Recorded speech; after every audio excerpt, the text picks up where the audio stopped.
अगर ये वीडियो आपको पसंद आए तो लाइक करें और शेयर करना मत भूलिए। सब्सक्राइब करें लक्ष्य टीवी चैनल को और बेल आइकॉन पर क्लिक करना मत भूलिए लेटेस्ट वीडियो सबसे पहले पाने के लिए। प्रभु घनश्याम बहुत सरस बोला, मां तारी વાત સાચી, હું ભગવાન છું, પણ અત્યારે તારો દીકરો બનીને આવ્યો, મારી તારી સેવા કરી મારી પરમ ફરજ છે। યુવાનો ખાસ સાંભળજો, ભગવાન બોલે છે, હું ભગવાન જરૂર છું, પણ અત્યારે તારો દીકરો બનીને આવ્યો, તારી સેવા કરી મારી પરમ ફરજ છે। આપણા મનમાં એમ થાય, હવે હું ડબલ ગ્રેજ્યુએટ થઈ ગયો, એકચ્યુઅલી હવે મને ન પોસાય કોઈ, હવે પોસાવન હવાદળો થામા બીજા રાત દાડો દાખલો કરી કરી અને રૂપિયા બચાવીને તને ભણાવ્યો છે। યુવાનોને ખાસ કહું છું, ખૂબ તમારા માતા પિતાની સેવા કરે, ખૂબ સેવા કરશો, એવી સેવા કરજો સદૈવને માટેનો રાજીપો તમારો પર ઉતરતો રહે, ઉતરતો રહે, ઉતરતો રહે। અને ભૂલતા નહીં, ગ્રસ્થ આશ્રમમાં જે બાળકના પર પોતાના મા બાપનો રાજીપો હોય, દુનિયામાં કોઈની તેવડ નથી એને દુખી કરી શકે, જે બાળક પર પોતાના મા બાપનો રાજીપો હોય। માટે બધા બાળકોને કહું છું, યુવાનોને કહું છું, અને સાંભળો, જેણે ભીનામાં સૂન કોરામ તમને સુવડાવ્યા છે, જેણે પોતાના કલેજાના કટકા બનાવીને તમને ઉછેર્યા છે, 25-25 વર્ષ સુધી તમારું પોષણ કર્યું છે, અને પરણીને આવો 2 મહિનામાં મા બાપ આંખના કણા જેમ ખટકવા ન મળે એનો ખટકો રાખજો।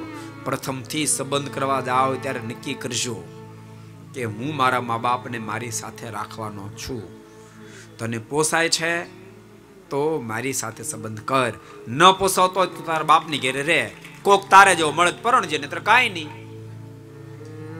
ઠેરાવ કરશો। અને યુવાન દીકરીઓ બેઠી હોય એને પણ ભલામણ કરું છું, તમે સાસરે જાઓ ને તમારા સાસુ સસરાની ખૂબ સેવા કરશો। ભૂલતા નહીં, તમારા સાસુ સસરાની સેવા કરશો ને ત્યારે તમારી ખાનદાનના સાચા અર્થમાં દર્શન થશે। તમે ખાનદાન પરિવારની દીકરીની ખાતરી શું?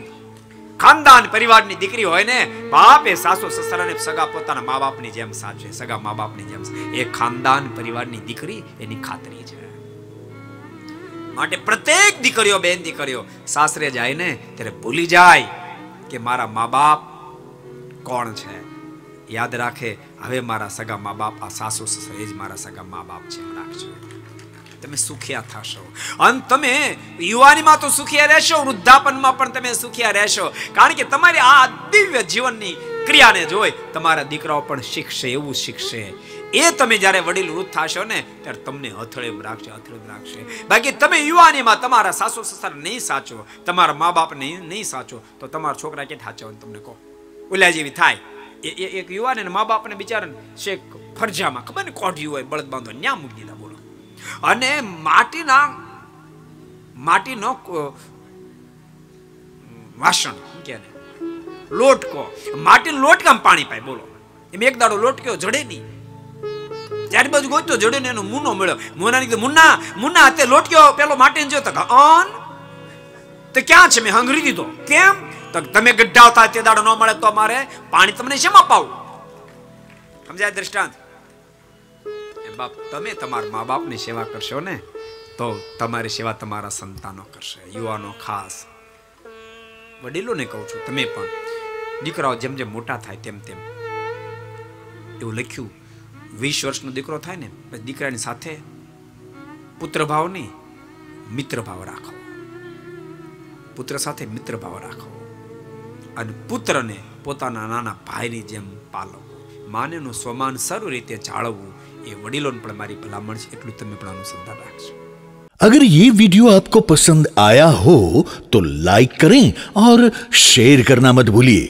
सब्सक्राइब करें लक्ष्य टीवी चैनल को, हाँ, और बेल आइकॉन पर क्लिक करना मत भूलिएगा लेटेस्ट वीडियो सबसे पहले पाने के लिए।